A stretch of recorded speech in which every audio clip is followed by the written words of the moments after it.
Well met, my liege. Welcome to How to Rule a Kingdom 101.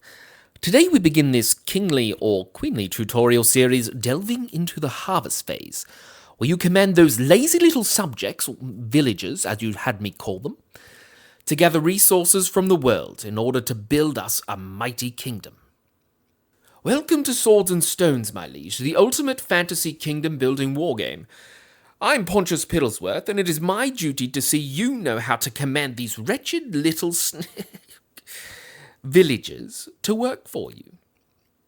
It is your duty, my liege, to use this information to make critical, kingly or queenly decisions in building our kingdom and achieving victory over our rivals. There are 3 phases in a normal turn of Swords and Stones. I'll take you through the phases. 1, harvest, phase 2, advance, and 3, the move phase. And then I've been instructed to hand you over to that great oaf Grimnar to take you through combat training. Let's begin, shall we? In general, the harvest phase is where you command your villagers to harvest resources from the world to add to your stockpile. Your stockpile amounts are tracked using this turn counter and also represented by your stockpile building on the tabletop. So the harvest phase is all about your villagers. This is a villager unit. A unit represents 50 to 100 people, all working toward that one command you give for them. Each unit can carry out one command per turn.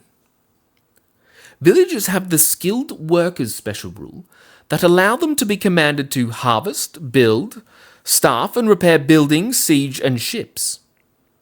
This makes them the unlikely foundation for success in your kingdom. These 3 villagers here are all at a forest and are commanded to harvest wood.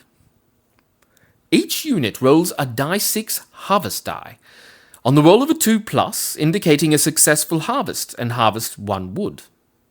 If a 1 is ever rolled, this indicates an event has occurred, and instead of harvesting 1 wood, the unit encounters a delay in fulfilling your command. You must immediately roll 3d6 and consult the relevant event table. In this case, we have 2 successful harvests, and 1 event, indicated by the 1. So 3d6 are rolled and the table is consulted. In this case, a bear attack event has occurred, shredding this unit beyond all hope of living. This kind of thing can happen once in a while, my liege, and the losses should be noted and expected, at least until you can gain a handle on things. Once that bear attack has been resolved, in this case the unit at the site removed, 2 wood is added to the stockpile.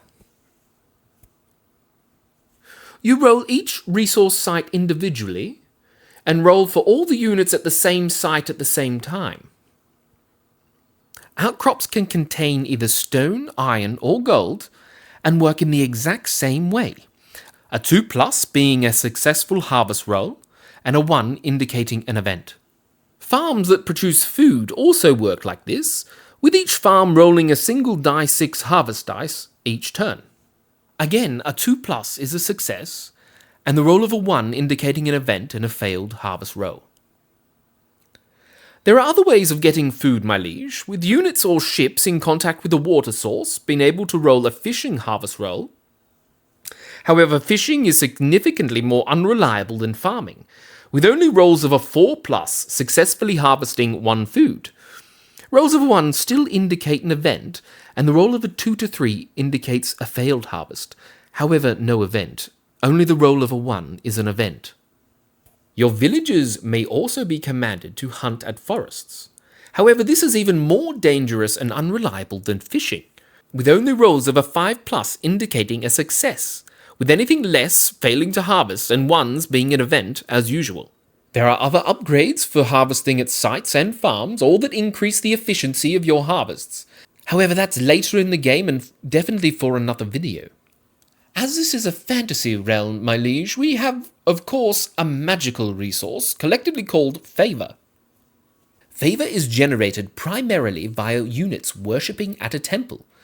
Just as a normal resource is harvested, however, to worship the unit must have the devotee special rule, and thus can roll to harvest for favor. Villagers, monks, casters, kings, and queens all have this devotee's special rule. When harvesting for favor, only rolls of a 4+ successfully gain 1 favor, with a 2 to 3 being a failed harvest and a 1 indicating a favor event has occurred.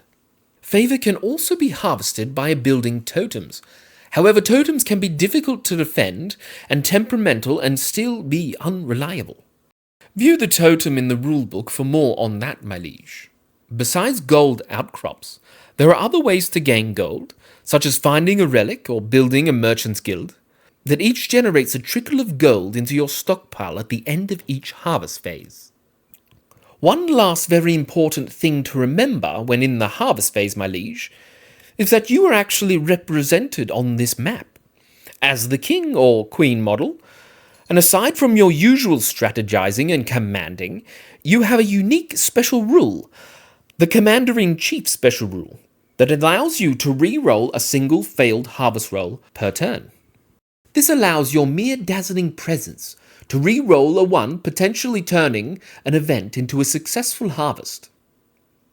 Your king must be within 6 of the site that the failure occurred, or alternatively, if your king is in your kingdom's zone, you may re-roll a failed farming, fishing, or favor harvest once per turn. If you are garrisoned inside a building, my liege, you may not use this ability, so best not to keep hid in your castle. Your people need you out in the street, smiling or frowning, waves or threats, it's your choice. Either works. This Commander-in-Chief special rule also gives all units within 10 inches of you a +1 to their leadership value, but that's for another lesson. This is enough for you to play out your own harvest phase, with rules complexity being added slowly when you build more buildings or purchase various upgrades. So you don't need to read everything before having a game. As you play, you can read and discover just as you go. Just read the buildings and the units you have and build from there. Up next, we'll be going over everything to do with spending these resources in your kingdom in the next lesson in the series, the Advance Phase. Onward, my liege!